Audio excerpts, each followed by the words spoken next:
Excellences, Mesdames et Messieurs, je suis vraiment honoré, à mon nom et au nom des habitants des îles du Cap-Vert. Je suis reconnaissant de l'invitation qui m'a été faite de donner un cours dans l'un des plus importants établissements d'enseignement supérieur d'Afrique. C'est un privilège pour moi de m'adresser à vous tous, étudiants, enseignants,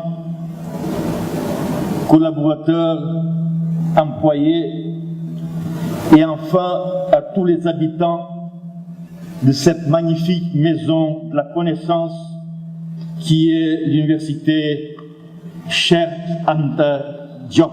Une université qui fait la fierté de tous les Africains, du sud au nord du continent, et dont l'histoire et l'importance sont reconnues dans le monde entier.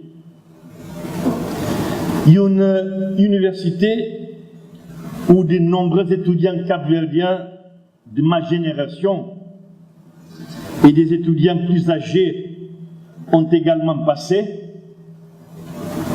Parmi eux, mon frère, le poète Mario Fonseca, qui a vécu une grande partie de sa vie ici au Sénégal et qui ici a formé une famille et a écrit une grande partie de son travail poétique dont l'œuvre « Mon pays est une musique ». Je me permets de vous lire un petit poème de ce livre, un poème qui s'appelle exactement « Mon pays est une musique ». Mon pays est une musique que j'entends quand je n'entends plus rien. Mon pays est une couleur où plonger est mon bonheur. Mon pays est une musique qu'un enfant a jadis cachée dans une conque. Mon pays est une conque. Il y habite une huître dont le destin est un métier. Mon pays est une musique. Tu l'écoutes quand je l'entends, la mer vient. Mon pays est un nombre, 10 couteaux impitoyables dans mon cœur consentant. Mon pays est une musique. Dieu lui-même n'empêchera mon cadavre de l'écouter. Mon pays est un nom, le seul lieu que j'aime parce que je t'adore. Mon pays est une musique. Ce son à nul autre pareil, je le veux perpétuer. Mon pays est un prénom qui m'empêche de mourir. Le tien, ô rose de mon sang. Merci. Mais je vous disais que j'acceptais de faire ce cours, sensibilisé également par la gentillesse, par la signification et par la portée de votre geste. Vous avez devant vous le représentant d'un peuple qui vit à 500 km de votre côte, dont les ancêtres ont été pour la plupart enlevés de vos terres et de vos villages vers ces îles arides et éloignées au-delà de votre horizon. Un peuple devenu insulaire et connaisseur des mers, mais qui malgré les 500 kilomètres se soit multiplié par 501 et 500 nuits, a toujours dans ses veines votre sang, Wolof, Manding, Serer, Peul, Soninké, tout couleur.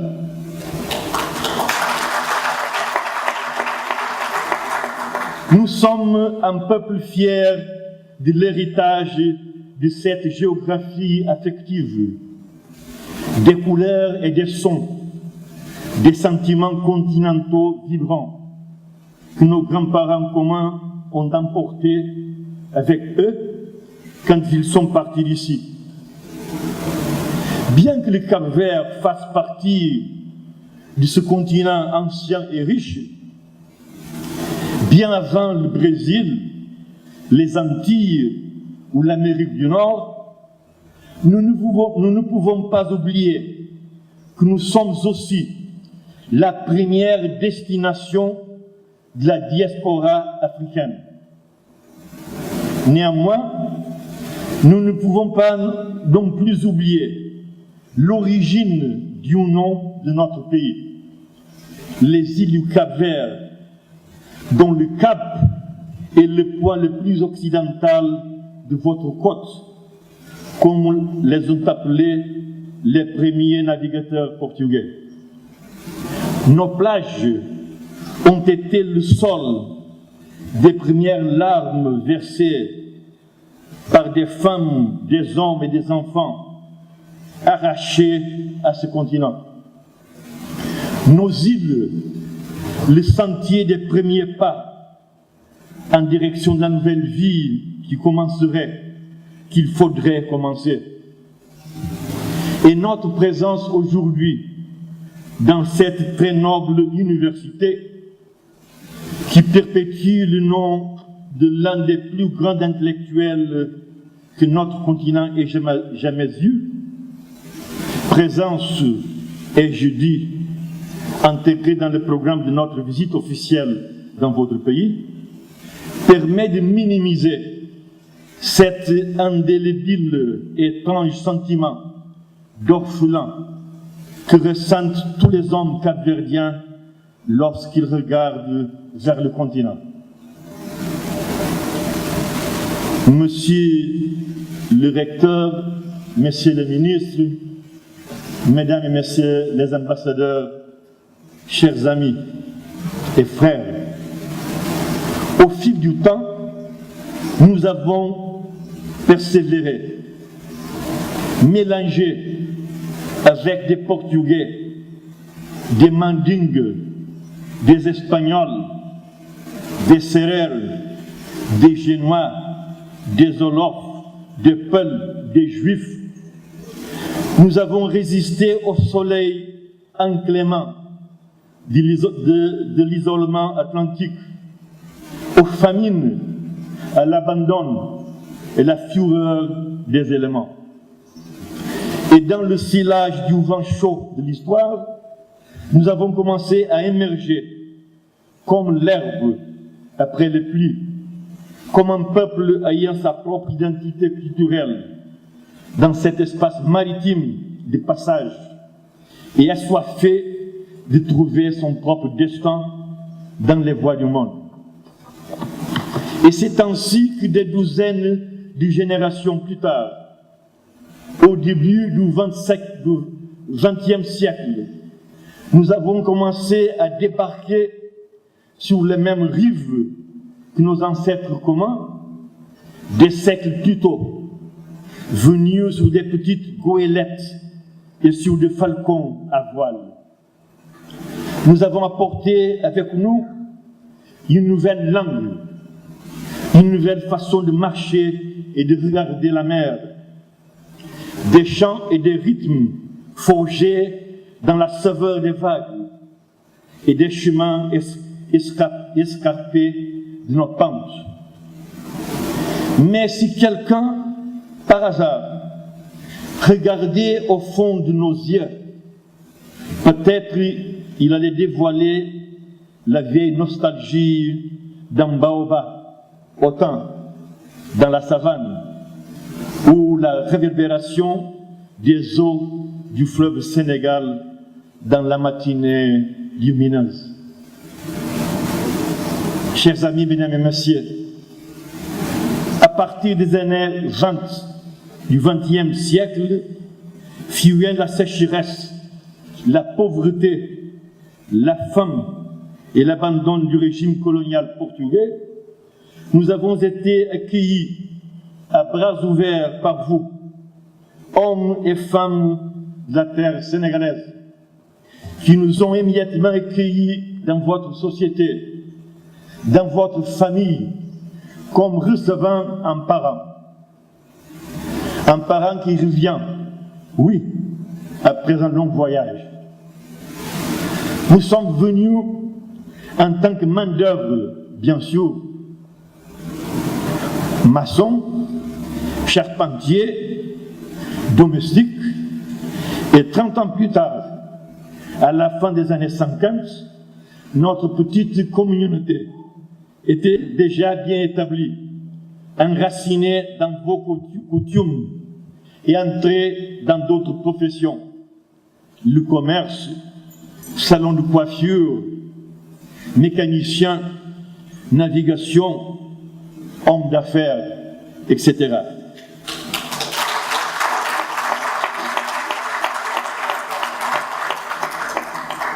Sa présence notoire a donné lieu à une épithète, non par laquelle ils sont devenus connus dans votre pays, Portungagne.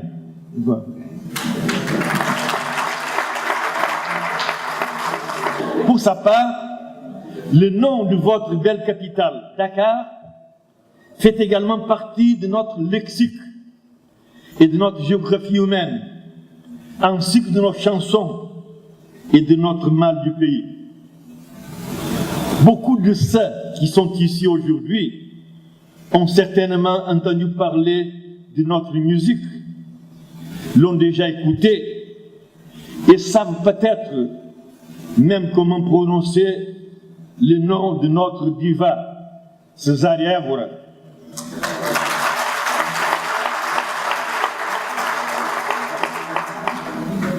Qui a transporté notre culture, notre langue créole, portant le mot saudade aux quatre coins du monde. Ils ont probablement entendu parler des célèbres coladeras, des bals populaires organisés par les Cap-Verdiens, dans lesquels les Cap-Verdiens et les Sénégalais socialisaient au son de la musique du Cap-Vert et d'autres manifestations culturelles telles que le Kola Sanjon et le Batouk, qui étaient aussi appréciés par les Sénégalais. Mais ce que peu doivent savoir, c'est que l'internationalisation de notre musique, cette expression artistique qui nous est très chère, surtout vers l'Europe, a été faite d'ici, du port de Dakar. C'est dans les années 60 que les meilleurs musiciens capverdiens à cette époque se sont rencontrés pour fonder dans cette ville de Dakar le groupe Voix de Cabo Verde, la voix de Cabo Verde. Celui qui aurait été le groupe musical capverdien responsable de la première internationalisation de notre culture musicale et qui est devenu un symbole de notre pays à travers notre diaspora. Ils étaient par exemple Bana, Luís Moraes, Morgadinho, Toy de Bia, Jean Dalomba, plus tard rejoints par Frank Cavaquinho et Josinha. Mais nous avions ici aussi des artistes du théâtre, de variété, comme Eddie Moreno, Armando Russo, des chanteurs comme Fátima Cabral et Céline Cruz, et des sportifs comme Rito Alcântara, Toy de Dua, Faia Silva ou Gabriel Silva. Et c'est aussi ici que des jeunes musiciens nés ici à Dakar les premières générations de Cap-Verdiens sénégalais, comme René Cabral, Gérard Mendes, Emmanuel Lima, ont constitué, il y a 40 ans, le groupe Cap-Verde Show.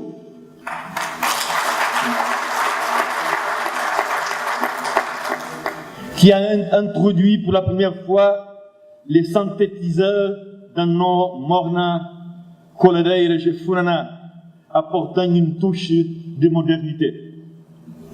Toujours chez les jeunes générations, il nous faut aussi mettre en évidence les footballeurs renommés ici au Sénégal et en France, qui ont eu comme lieu de naissance cette culture capverdienne, comme Patrick Vieira de l'équipe nationale française et Tony Silva, gardien de l'équipe nationale sénégalaise, connu dans le monde entier. Mais ce n'est que la culture capverdienne qui a pris son essor dans votre pays, car la culture politique de la lutte pour l'indépendance de nos îles a également fleuri et s'est développée ici au Sénégal.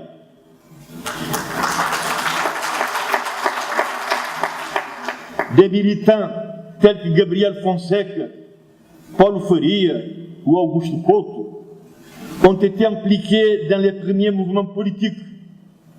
Et avec l'arrivée d'Amilcar Cabral à Dakar, la plupart finiraient par se joindre au combat, aux côtés du Parti africain pour l'indépendance de la Guinée et du Cap-Vert. Comme vous pouvez le constater, mes amis et chers frères, 500 kilomètres et 500 ans de distance n'ont pas réussi à nous séparer.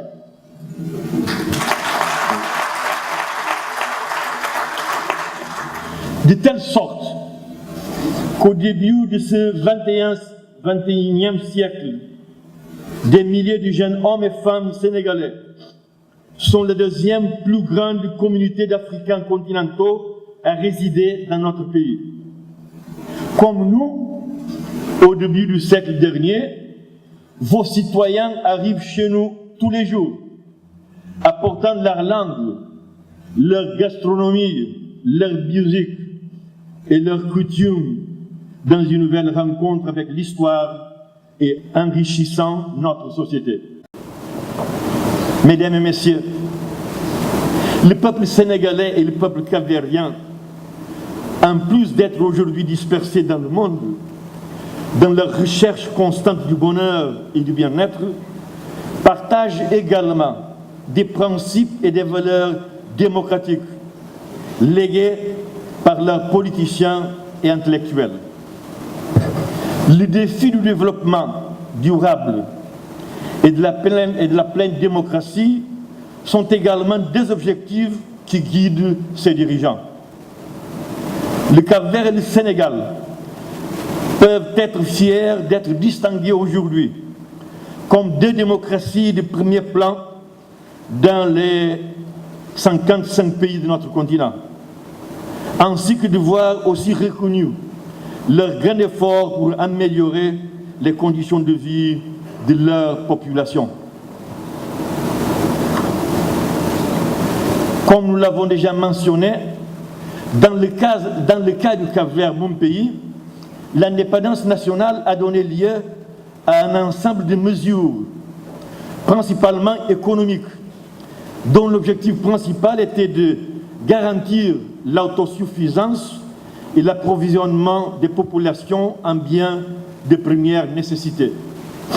Un pays pauvre, soustrait du joug colonial, nous avons cherché notre chemin dans le concert des nations, en établissant des liens de coopération fondamentaux pour notre survie, quand toutes les institutions internationales nous ont considérés comme un pays irréalisable, c'est-à-dire condamné à la naissance. Malgré toutes les difficultés, nous avons une fois de plus persévérer. Grâce à notre grande communauté vivant à l'étranger, en Europe, en Afrique et aux États-Unis, nous avons pu suivre un chemin qui, petit à petit, a amélioré les conditions de vie de notre population. En 1991, la démocratie est arrivée au pays. Encore une fois, grâce principalement à la lutte et à l'ambition des Capverdiens. Et une série de réformes sociales, économiques ont été adoptées et ont jeté les bases du nouveau processus de développement qui dure jusqu'à aujourd'hui, malgré les différents gouvernements et acteurs politiques.